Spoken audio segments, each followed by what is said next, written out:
अगर आपके पास रिलायंस का शेयर है तो सोमवार सुबह आपने उस स्टॉक में बड़ी गिरावट देखी होगी। कंपनी का शेयर 28 अक्टूबर को 1337 पर खुला, जबकि शुक्रवार को 2656 के भाव पर क्लोज हुआ था। तो चलिए जानते हैं कि ये गिरावट क्यों आई। दरअसल रिलायंस ने हाल ही में अपने निवेशकों के लिए एक बड़े बोनस इशू का ऐलान किया था, जिसमें कि हर शेयर होल्डर को एक शेयर के बदले एक शेयर बोनस में मिलने की घोषणा हुई थी, यानी कि 1:1 का बोनस इशू। बोनस इशू में होता यह है कि कंपनी के कुल शेयरों की संख्या बढ़ जाती है, जिससे कि शेयर का प्राइस अपने आप आधा हो जाता है।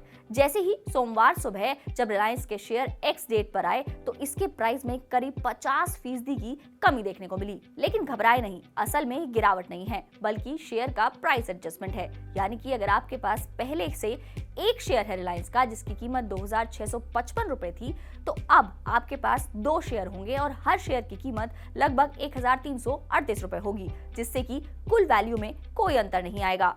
बता दें कि रिलायंस इंडस्ट्रीज ने इससे पहले 2017, 2009, 1997, 1983 और 1980 में भी बोनस इशू किया था। इन सभी बोनस इशू के बाद कंपनी की ग्रोथ और मजबूत हुई है। इस बार का बोनस इशू भारतीय इतिहास में सबसे बड़ा कहा जा रहा है। रिपोर्ट्स की माने तो आने वाले समय में रिलायंस का मुख्य कारोबार थोड़ा धीमा रह सकता है, लेकिन जियो और रिटेल जैसे नए सेक्टर्स की ग्रोथ में पूरी उम्मीद है। साथ ही ग्रीन एनर्जी में भी बड़े निवेश से भविष्य में कंपनी का बड़ा फायदा भी मिलने की उम्मीद है।